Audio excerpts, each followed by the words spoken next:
Buenos días a todos, bienvenidos al seminario de hoy.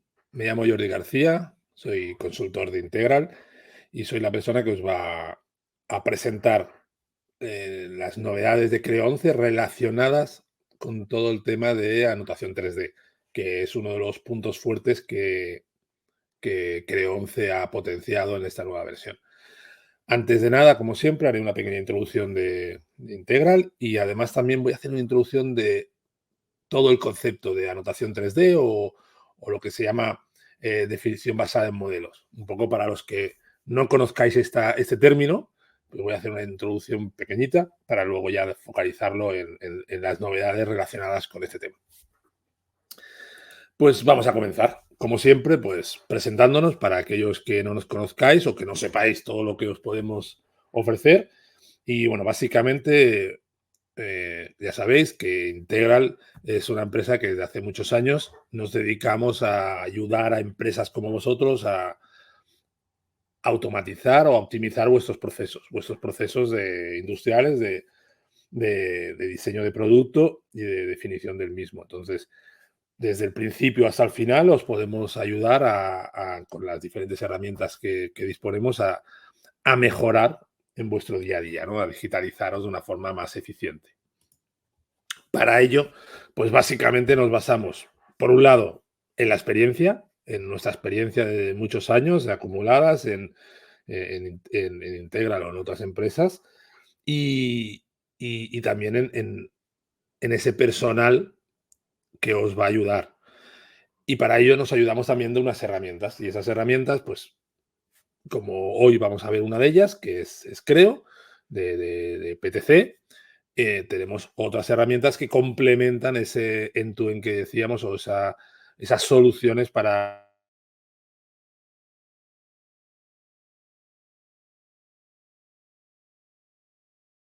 Así que voy a empezar a hablar de lo que hoy tiene que ver con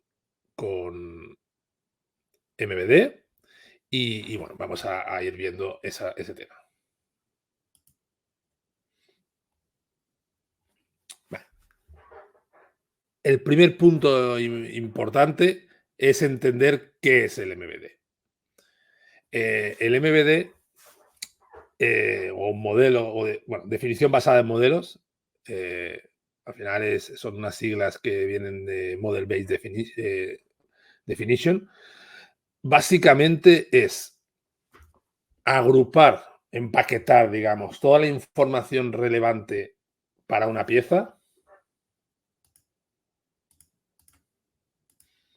Perdonad, que creo que se había caído la pantalla. Empaquetar en una en un entregable, que en este caso es el propio 3D, toda la información necesaria para que los usuarios puedan fabricar, puedan hacer control de calidad, puedan comprar, puedan hacer lo que necesiten hacer con ese componente o conjunto de componentes. Para ello, lo que hacemos es agrupar en ese 3D, pues, anotaciones, información, bueno, todo lo relevante que necesita esa tercera persona a la que va destinada el fichero. Y de alguna manera lo que buscamos es, pues, ser más eficientes, ahorrar tiempo y simplificar un poco la información que estamos entregando. Ese es un poco el gran resumen de lo que significa Model Based Definition. Si avanzamos un poquito y lo comparamos con la mayoría de las situaciones actuales en las que os encontráis, el equivalente a ese MBD o anotación 3D es el plano, el clásico plano 2D. Entonces, ¿dónde está el gran problema a día de hoy o un problema que poco a poco va llegando del plano 2D? Pues uno de ellos es, eh, bueno, cada día más tenemos dispositivos o tecnologías al alcance que nos permiten visualizar la información. Históricamente se hacía un plano porque ese plano se imprimía en papel y se entregaba al operario o a la persona que lo necesita consumir. Muchos de vosotros habéis suplido ese papel por una pantalla donde están visualizando el plano. pero siguen visualizando el plano. Pero si ya nos vamos a capacidades que nos dan estos dispositivos, sea una pantalla de ordenador, o sea un móvil o una tablet, pues estamos hablando de que podemos tener una herramienta que nos permita ver esa geometría en 3D, girarla, rotarla y hacer zoom, etcétera, etcétera. Pues eso es un primer, vamos a llamarlo problema, o una primera consecuencia del por qué el 3D nos puede venir un poco más interesante, ¿no? Otro de los problemas es que al final, cuando ya hemos acabado de diseñar una pieza, digamos que nuestro tiempo de diseñar la pieza o el conjunto es X, pero resulta que como tenemos que hacer esos planos, tenemos que sumarle un extra tiempo que tiene un coste para poder hacer esos 2D, esos planos 2D, que es el entregable. Si en cambio lo hiciéramos en el 3D, que no necesitaríamos hacer tanto trabajo como se hace en el 2D, pues ese extra tiempo sería mucho menor o incluso sería nulo. Además, también hay un cambio generacional. Cada vez más los nuevos usuarios o consumidores son más jóvenes, estas personas más jóvenes casi vienen del mundo 3D, están acostumbrados a los videojuegos, están acostumbrados a todo este tipo de cosas, y un 2D ya no es algo en lo que estén familiarizados. Y a veces les cuesta interpretarlo. Otro de los motivos es un 2D tiene que estar bien. O sea, a veces no es tanto eh, lo que hay, sino lo que falta. A veces es más un problema que nos falta una cota y eso nos puede generar un problema a la hora de fabricar o montar ese componente. En cambio, en un 3D, normalmente los visores de esos 3D tienen la capacidad de tomar medidas, por lo tanto, no es tan crítico el que falte o no algo. Normalmente los 3D solo se definen las más importantes o las que tienen pues, tolerancias, acabados, etcétera. No se define una cota nominal. Eso ya la puedo tomar medidas si necesita el operario o la persona que consume este fichero, ¿no? Estos son algunos de los, vamos a llamarlo problemas o motivos por los cuales plantearse el pasar del 2D al 3D puede ser interesante.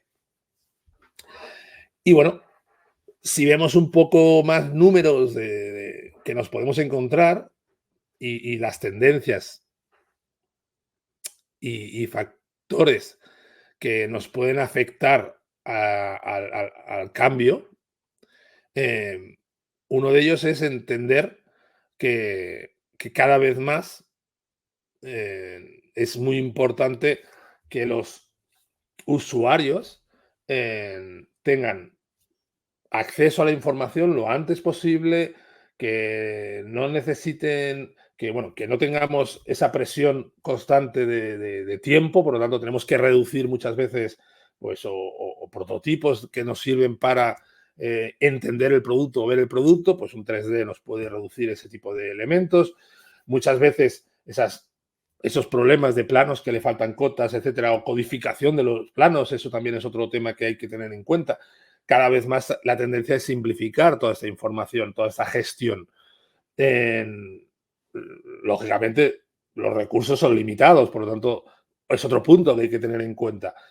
Y como decía antes, pues esa nueva, esos nuevos participantes consumidores, pues el 2D no deja de ser una barrera a la que no están acostumbradas, a la que no se sienten cómodos trabajando con ese 2D, ¿no? En cambio, se sienten muy incómodos trabajando con un 3D. Y además, los productos cada vez son de manera más ágil, se van constantemente modificando, evolucionando, por lo tanto tendríamos que estar imprimiendo o preparando constantes cambios en los planos, eh, poniendo a disposición esos planos constantemente, gestionar las versiones de una manera más, más eficiente, porque al final el mundo va muy rápido y nosotros necesitamos simplificar ese mundo para que poder ir a ese ritmo, ¿no? Ese es un poco el resumen y la moraleja. Bueno, para acabar un poco la introducción de la MBD, un poquito, pues unos puntitos, ¿no? Pues al final lo que hay que entender es que el Model Based Definition nos va a eliminar o ayudar a eliminar esa ambigüedad que a veces nos da un plano, que en esas personas que no son tan expertas de entenderlos, nos va a simplificar toda la complejidad, digamos, no solo del plano, sino en general de los sistemas. Eh, es más fácil adaptarse a esos cambios constantes de diseño. Vamos a reducir errores. Simplemente al tener el 3D, pues estamos transmitiendo al operario o al usuario toda la información necesaria. No es una representación 2D de la información, que si nos olvidamos una cota le estamos limitando la información, sino que él tiene al final el 3D y de ese 3D puede tomar las medidas oportunas si faltase alguna o necesitase alguna concreta. Y al final, en el fondo, es mejorar en productividad de toda la organización, ¿no?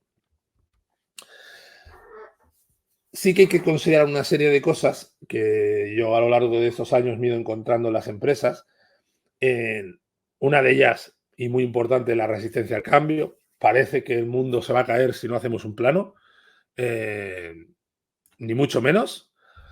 Simplemente yo os aconsejo hacer algún pequeño piloto, coger a alguien de la compañía o algún proveedor de confianza y probar si esa persona con lo que le enviamos es suficiente, si va a tener algún problema y que de alguna manera ajustéis el modelo de trabajo y cómo vais a entregar la información y qué información incluís en ella. Luego, es importante la tecnología. Al final, eh, es muy importante qué tecnología disponemos. Es decir, si estamos hablando de un proveedor o estamos hablando de una persona en fábrica que no tiene un ordenador, no tiene una pantalla y que necesita que le pongamos el papel encima de una mesa, pues directamente no es una opción. Necesitamos el papel, necesitamos el 2D. Por tanto, hay que estudiar en qué situación tecnológicamente hablando estamos, ¿no? Y bueno, por otro lado, pues a veces vamos a ir otro tipo de barreras, más empresariales. Oye, todo el mundo ha de aceptar este salto cualitativo y este cambio, ¿no? De alguna manera, incluso recomendamos mucho que sea la dirección la que lo lidere. Es un beneficio porque al final es un ahorro de tiempo, es un ahorro de errores y para eso hay que verlo. Yo, como decía antes, mi consejo es probarlo y hacer un pequeño prueba piloto interna para que veáis que realmente os puede ser interesante. Y hacerlo no solo internamente, sino con vuestros proveedores. Buscar a ese proveedor que tiene más confianza, del que trabajáis más estrechamente y hacerle partícipe. Oye, ¿qué pasaría si en lugar de enviarte esto, te envío esto otro? Eh, ¿Cómo lo ves? ¿Sería interesante? Mm, ¿Podemos hacer una prueba? Bueno, al final tiene que ser algo que le ahorre tiempo a él, pero también les ahorre a vosotros, en un win-to-win.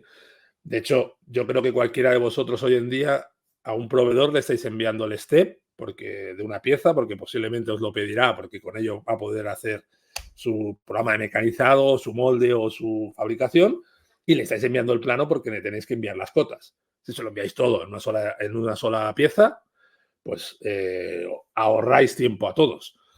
Bueno, de alguna manera tiene que ir por ahí. Y bueno, ahora sí que, sin más, vamos a hablar de ya las funcionalidades de Creo y herramientas y las novedades de Creo 11. Vamos allá.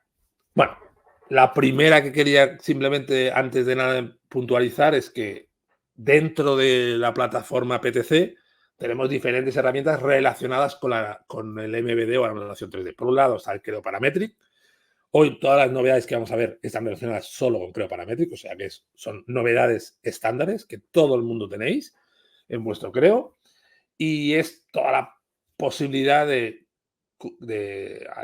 añadir y mostrar todas esas cotas 3D que vamos a a utilizar a posteriori, ¿no?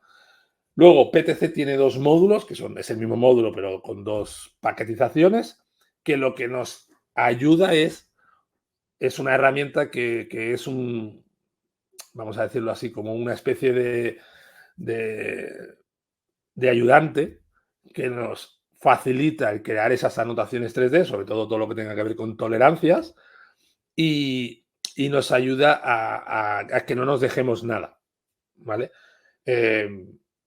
Bueno, y nos ayuda a cumplir ciertas normas, bueno, al final a que esa anotación sea lo más formal posible y que esté completa. Y por último, el CreoView, que el CreoView es donde podríamos visualizar esas anotaciones. También se pueden exportar en formato STEP. Hay un formato STEP estándar que exporta ese tipo de información. Pero bueno, si no, también está el CreoView, e incluso con la versión gratuita, el CreoView Express, donde podemos visualizar esas anotaciones que hemos creado previamente en el CreoParámetro. Y bueno, y ahora sí que vamos a ver novedades de Creo 11. La primera novedad, que tiene que ver tanto con la acotación como con la novedad de Creo 11 en general, de cómo se selecciona más rápidamente geometría mediante recuadros, mediante la opción de lazo que llamamos, o incluso una que se llama mediante trazo, que es pasando el ratón por encima. Como estáis viendo aquí, podemos cambiar la forma, simplemente podemos hacer un recuadro y estamos seleccionando, en este caso, pues, las geometrías que vamos a añadir a una de las notas de tolerancia o de los taladros. Ahora, por ejemplo, esta tolerancia geométrica de esta zona ondulada, pues antiguamente hubiésemos tenido que hacer esto que está haciendo en pantalla, es decir, con el control ir seleccionando todas las cotas. Ahora, con la opción lazo, con la opción traza, perdón, vamos a ver cómo simplemente que dibujando una línea por encima, por donde pasa esa línea, me selecciona todas las geometrías visibles.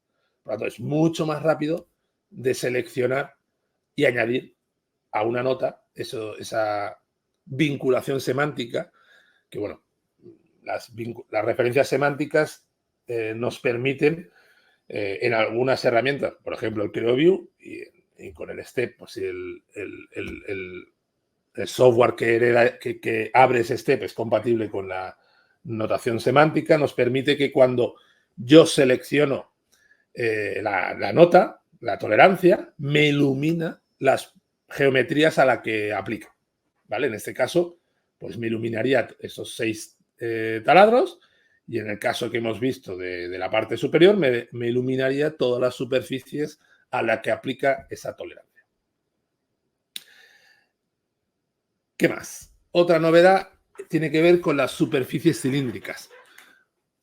Pues lo mismo que hemos visto ahora cuando añadimos una cota de una geometría que es cilíndrica, por defecto antes solo te seleccionaba la mitad del cilindro, porque recordéis, para todos los que ya os habéis escrito habitualmente, sabéis que un cilindro está formado por dos mitades, 180 grados y 180 grados, y eran dos superficies que había que seleccionar independientemente. Pues cuando estamos añadiendo funcionalidades en las que, como esta es un radio, un diámetro, etcétera, que tienen que ver con una superficie cilíndrica, él automáticamente me selecciona esas dos mitades. Fijaros que solo está haciendo un clic, pero está haciendo las dos mitades. Es mucho más ágil y mucho más rápido, nos ahorramos clics a la hora de seleccionar. Otra novedad es pues lo que estábamos hablando antes de la consulta semántica, lo que he comentado antes de poder relacionar notas o tolerancias o cotas con la geometría a la que afecta. Ahora también es posible, digamos, traernos esa semántica de geometría heredada, ¿vale? Antes solo era posible hacerlo en la geometría, en toda la funcionalidad que había dentro de esa pieza, pero ahora podemos traerlo si hemos hecho alguna geometría donde nos traemos información de otra pieza o hemos hecho, pues como en este caso, que posiblemente será una pieza que luego en bruto que ha mecanizado, por lo tanto ha hecho una geometría heredada y a partir de ahí añadido unas funciones donde modifica la pieza, pues en la pieza original, si había esa semántica, la estamos heredando directamente. Por lo tanto, ya no podemos trabajar de esa manera sin ningún problema y sin ninguna limitación. Otro tema importante es que los estados de capa también son compatibles con las vistas combinadas.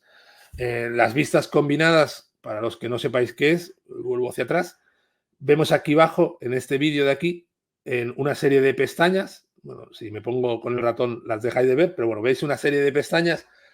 En estas pestañas podemos agrupar diferentes tipos de información. Por ejemplo, podemos crear una orientación de la pieza donde le juntamos una serie de notas que vemos en esa vista y en cada una de ellas podemos ver unas notas u otras. Por ejemplo, pues simular un poco, pues a lo mejor el planta alzado de perfil o crear notas que son para la persona de control de calidad, donde le muestras solamente las cotas que tiene de inspección, creas otra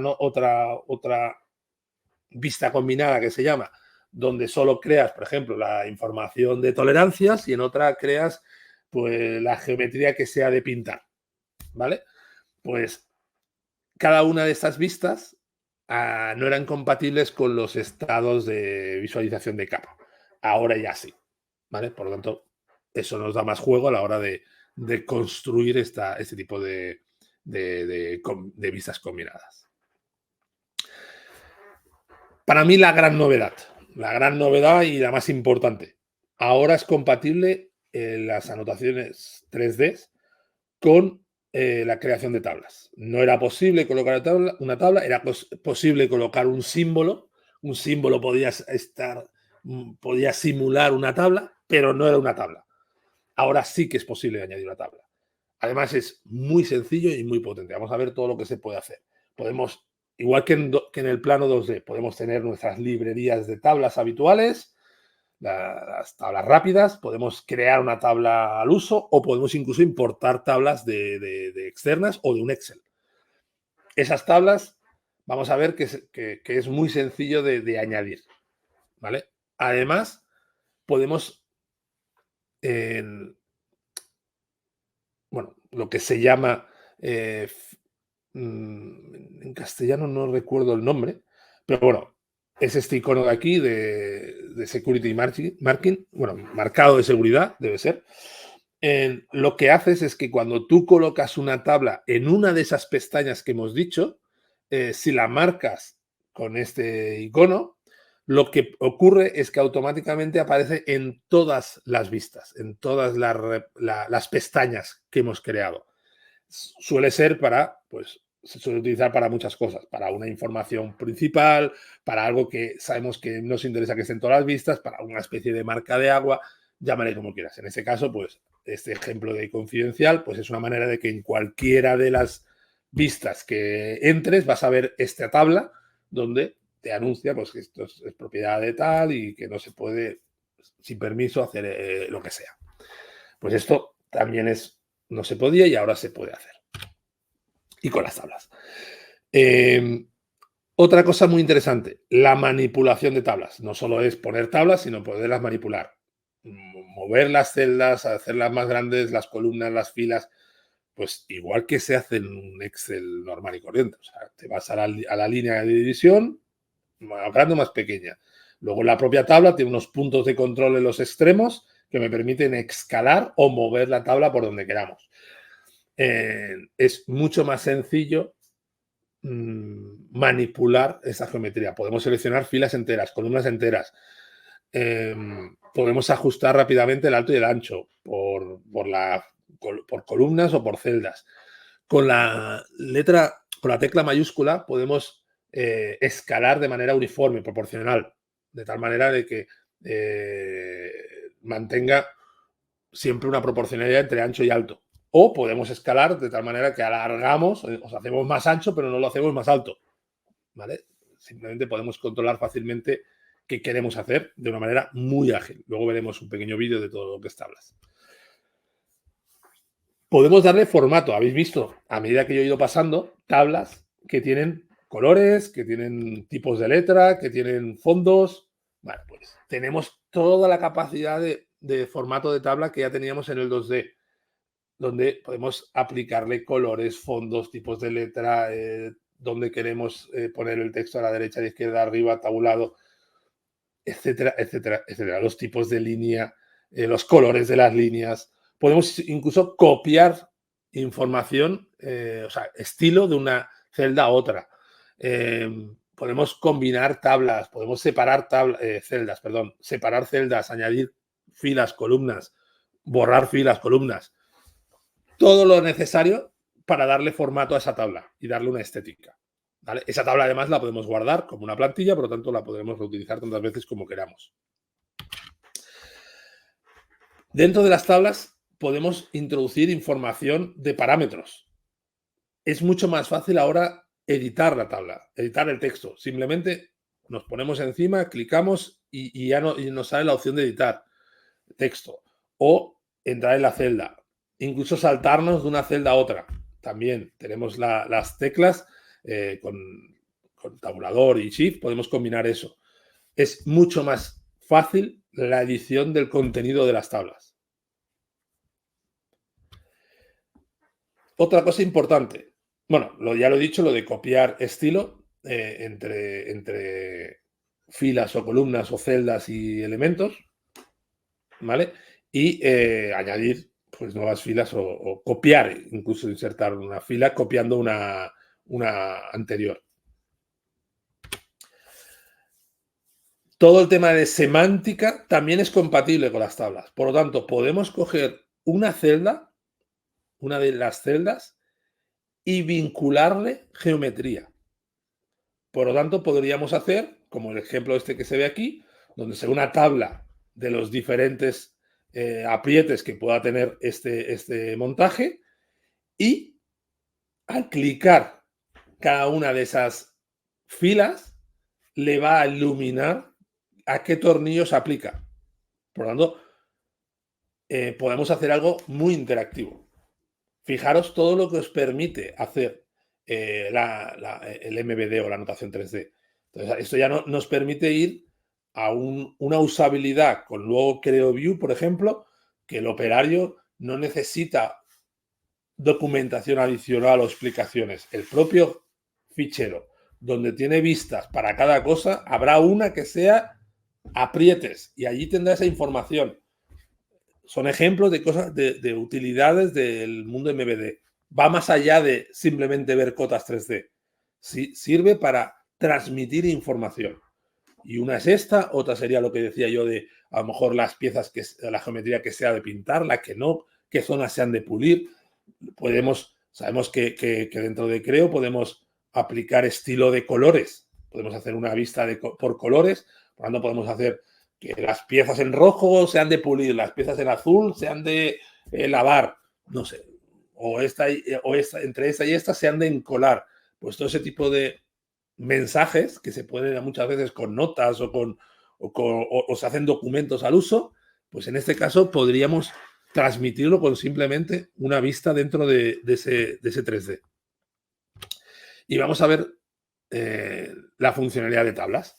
Aquí tenemos un conjunto donde vamos a añadirle una tabla, tan sencillo como de esta forma. Las tablas se pueden poner sobre la pantalla o en planos concretos con la orientación apropiada. Normalmente, pues en este caso, la podemos poner paralelo a uno de los planos o directamente lo que se llama flat to screen, que es sobre la pantalla. En este caso lo vamos a poner paralelo aquí, entonces a medida que tú gires el conjunto, la tabla también se va a girar. A partir de aquí tenemos todas las propiedades de la tabla. Todo lo que sería añadir o quitar filas, añadirlo o moverlo de una ventana, de una pestaña a otra.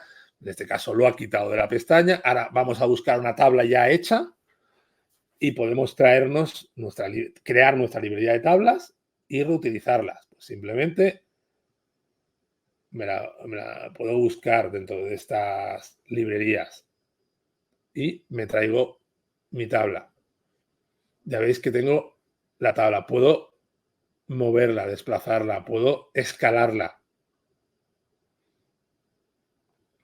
de una manera muy sencilla. Y eso es una tabla genérica que yo puedo tener, que puedo luego manipular fácilmente. Simplemente clico en el elemento que quiero manipular.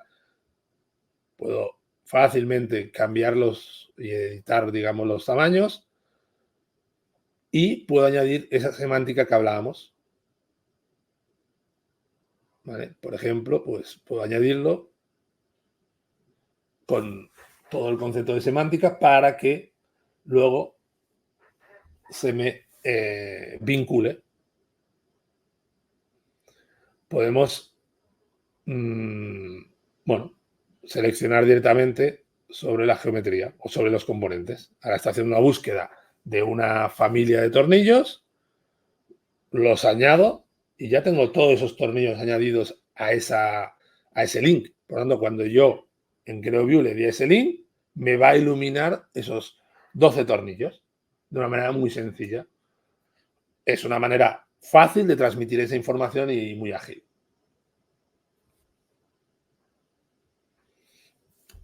Podemos copiar el estilo entre varias tablas. Ha cambiado los colores, por ejemplo. Aquí vemos las diferentes pestañas. Como en cada pestaña tiene su información. En este caso tiene su tabla. Tenemos una tabla genérica a la que le añadimos una nueva tabla manteniendo el estilo. Por lo tanto, no tenemos que volver a definirlo. Y simplemente escribimos lo que consideremos. Y utilizando los atajos de teclado podemos ir saltando de una celda a otra. De una manera muy sencilla. Ya veis que, bueno, por eso la intención de hoy era hacer un monográfico de esa parte, porque creemos que es muy importante, es muy potente en esta nueva versión. Y bueno, ya lo es en general desde hace muchas versiones, pero en este tema tablas era muy interesante y creemos que daba un salto cualitativo, ¿no? Y bueno, y aquí ya son ejemplos, por ejemplo, pues en este caso está creando una tabla donde está llamando a parámetros para crear cualquier típica tabla que podamos necesitar. Y podemos añadir otras tablas y esas tablas las podemos marcar, como vemos ahí a la derecha arriba, está marcada con el icono de seguridad para que aparezca en todos los lugares. Podemos ponerle las características de bordes, de línea, de colores, de fondo, etc. ¿Vale? Y ahí tenemos cómo cargamos. Otro ejemplo de uso. Y aquí estamos definiendo pues, cómo son esos acabados superficiales y los definimos por colores.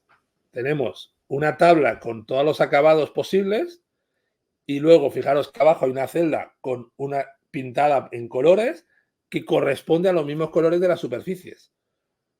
Y encima, con la semántica lo vinculamos. Por lo tanto, si le damos al color, me va a iluminar las piezas, pero es que no haría ni falta, lo estamos viendo en colores. Pues son diferentes casos de uso en el que podéis ver cómo aplicar la notación 3D. En resumen, un poquito, lo importante es que es una herramienta que permite de una forma mucho más visual, interactiva, transmitir información. Evita errores, en el sentido de que aquello que no tenga definido, la cota que me falte, yo con mi visor 3D puedo tomar medidas, por lo tanto me ahorro ese problema que me va a generar incidencias y no conformidades. Cuanto más compleja es la pieza, y vemos aquí un ejemplo en la pieza de abajo, que tiene numerosos redondeos y formas geométricas complejas, que de esta pieza posiblemente se acabará haciendo un mecanizado o un molde. Por lo tanto, toda esa cantidad de cotas, la gran mayoría de ellas, no son necesarias si tenemos el 3D, porque vamos a utilizar herramientas que nos van a tirar directamente de la pieza, pero lo único que necesitaríamos serían la información como la que hay en la parte de arriba. Las que tengan esas geometrías, que tengan una tolerancia que haya que poner, esos acabados superficiales y alguna nota que haya que poner.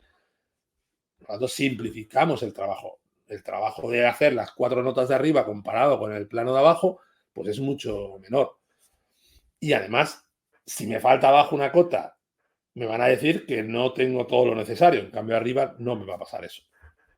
Y encima, el operario no solo le estamos transmitiendo una información como nosotros creemos que es suficiente, sino que él además puede girarlo, puede hacer un zoom, se puede verlo desde el ángulo que quiera, y si es un conjunto, puede hacer un explosionado, puede hacer una sección, y todo él es autosuficiente. Por lo tanto, evita errores y evita retrabajos. Ya veis que es una herramienta muy sencilla, muy potente. En Creo 11 ya lo era en Creo 10, ahora en Creo 11 sobre todo es todo lo que hemos visto hoy. Por mi parte, dos cosas. Simplemente agradecer vuestra presencia. También agradecer, por favor, que respondáis a la encuesta que os llegará por correo cuando acabemos la sesión. No sé si alguien tiene alguna pregunta. Creo 11 ya está disponible desde hace un mes y algo. Por lo tanto, cuando queráis podéis disponer de ella. Por otro lado, en principio, bueno, el resto de novedades, no sé si, bueno, lo visteis, PTC ya, de la ayuda de PTC hicimos un evento donde se presentó todas las novedades. Lo que pasa es que hoy hemos querido hacer un pequeño monográfico por no dispersar todas las novedades y de alguna manera focalizar en la que creemos que, bueno, es un poquito más interesante. Vemos que siempre en cada versión hay algo que se potencia mucho. En esta versión ha sido un poco, este ha sido uno de los puntos fuertes y por eso hemos querido enseñaros.